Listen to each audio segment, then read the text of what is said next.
பேசுகிறவன் தமிழன், இந்தியன், பேசுகிற மைக்கு மேட் இன் இந்தியா கிடையாது. அவமானம் இது. இவ்வளவு பெரிய அறிவையும் எல்லாத்தையும் வச்சிட்டு வெறும் தொழிலாளியாகவே நாம் தொடர்ந்து இருப்போம் என்றால் இது இந்த தேசத்தினுடைய அறிவுக்கு நாம் செய்கிற விரோதம். கஷ்டப்பட்டு படிக்க வைத்த அம்மா அப்பாவுக்கும் கல்லூரிக்கும் நாம் செய்கிற தீங்கு. கொஞ்சமேனும் நமக்கு என்று சுயமரியாதை வேண்டும். We should have more self-esteem to produce more products. That is why I give an appeal. The small town people should develop more as the innovators, as the bosses, as the MDs of the companies, as the producers, as the great entrepreneurs. ஆனா இந்த லஜ்ஜையே நமக்கு இல்லையே. உலகத்துல நம்ம நாட்டுல இந்தியாவில் அழகான பொண்ணுங்களே இல்லையா? இதற்கு முன்னால வரிசையா கொடுத்தாங்களே உலக அழகி பட்டம். Sushmita Sen Miss Universe, Aishwarya Rai Miss World, Lara Dutta, Sengamma, Muniyamma வரைக்கும் அவார்டு 5 வருஷம் வரிசையா கொடுத்தாங்க. அதுவரை இந்தியாவில் அழகான பெண்களே இல்லையா? உங்க அம்மா எங்க அம்மாலாம் அழகு இல்லையா? உங்க அக்காலாம் அழகு இல்லையா? வை?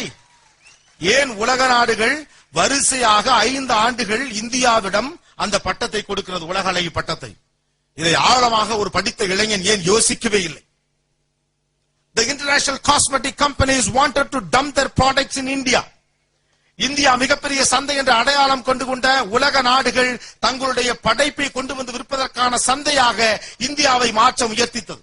இன்னமும் சொல்ல போனா அந்த ஓல்ட் ப்ராடக்ட்ஸ் டம்பிங் யார்டாக, ஒரு குப்பை மேடாக இந்தியாவை பயன்படுத்த வேண்டும் என்ற ஆசை அவர்களுக்கு இருந்தது.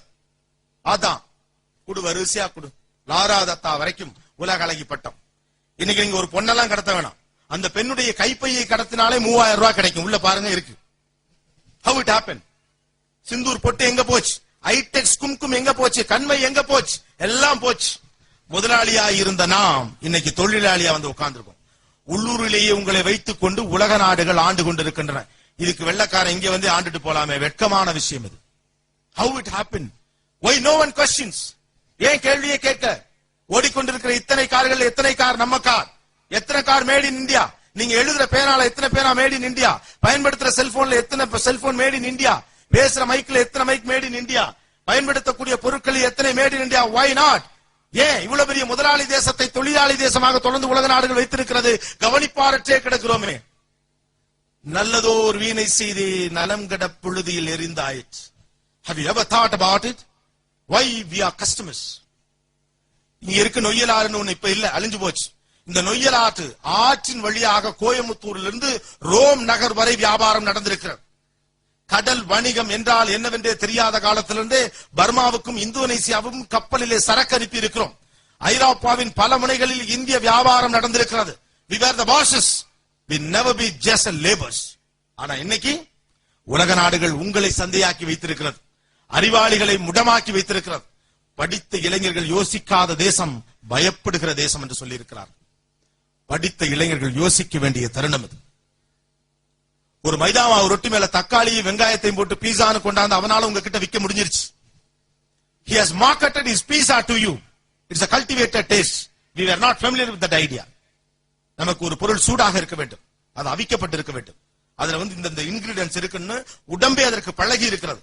ஆனா உங்ககிட்டயே கொண்டு வந்து உங்களுக்கு பொருத்தமே இல்லாத, உங்களுக்கு தேவையப்படாத ஒரு பொருளை ஒரு வெள்ளைக்காரனால் விற்க முடிந்திருக்கிறது. பெயர் பீஸா. ஏன் உங்களால இட்லியை விற்க முடியல? Why you never thought to product it? எவ்வளவு பெரிய ப்ராடக்ட் அது. குழந்தை சாப்பிடலாம். உலகம் முழுவதும் குழந்தைகளுக்கு கொடுக்க சொல்லி பீடியாட்ரிஷியன் சஜஸ்ட் பண்ணக்கூடிய ஃபுட் பேரு இட்லிங்க. இட்லி. அதுக்கு குஷ்புன்னு பேரு வச்சுட்டு சினிமா பார்த்துட்டு சிரிச்சுக்கிட்டு இருக்கோம். வெக்கம், அசிங்கம். Why we didn't market idli to the market? Do you know the favorite food of the world community? இந்த ஒட்டுமொத்த உலகத்தினுடைய பிரதானமான உணவு, விரும்புகிற உணவு. It is a statistics. ஆய்வறிக்கையின் அடிப்படையிலே சொல்லப்பட்டிருக்கிறது. உலகம் முழுவதும் 72% மக்கள் நேசிக்கிற உணவுக்கு பேர் என்ன தெரியுமா?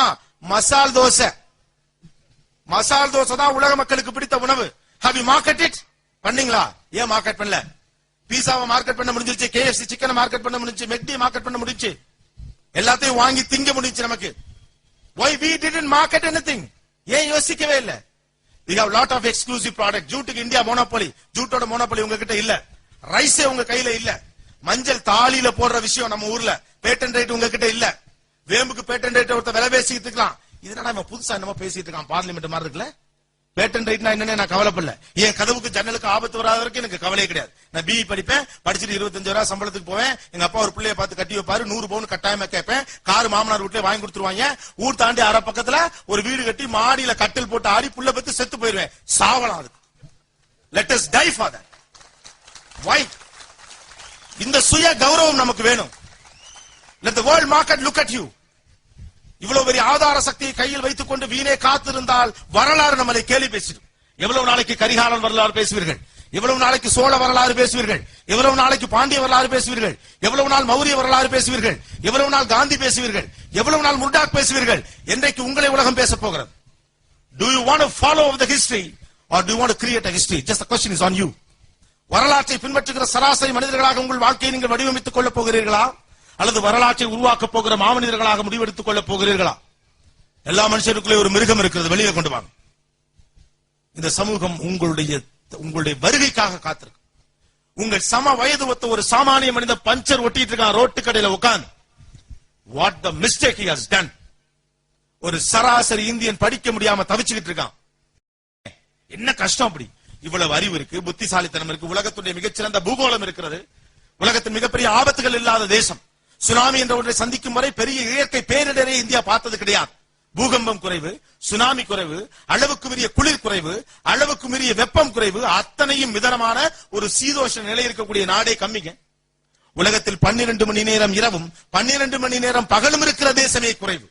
அந்த வகையிலே இறைவனாலும் ஆசீர்வதிக்கப்பட்டிருக்கிறோம், இயற்கையாலும் ஆசீர்வதிக்கப்பட்டிருக்கிறோம், அன்பால் ஆசீர்வதிக்கப்பட்டிருக்கிறோம், உறவுகளால் ஆசீர்வதிக்கப்பட்டிருக்கிறோம், கல்வியால் ஆசீர்வதிக்கப்பட்டிருக்கிறோம், மனிதர்களால் ஆசீர்வதிக்கப்பட்டிருக்கிறோம். We deserve more. We blessed more. But why not? ஏன் நடக்கல? காரணம், இருட்டுல கூட நான் கண்ணை மூடிட்டு இப்படி சாப்பாடு எடுத்தா வாய்க்கு போகுது, கரெக்டா போதே, எனக்கு போகுது.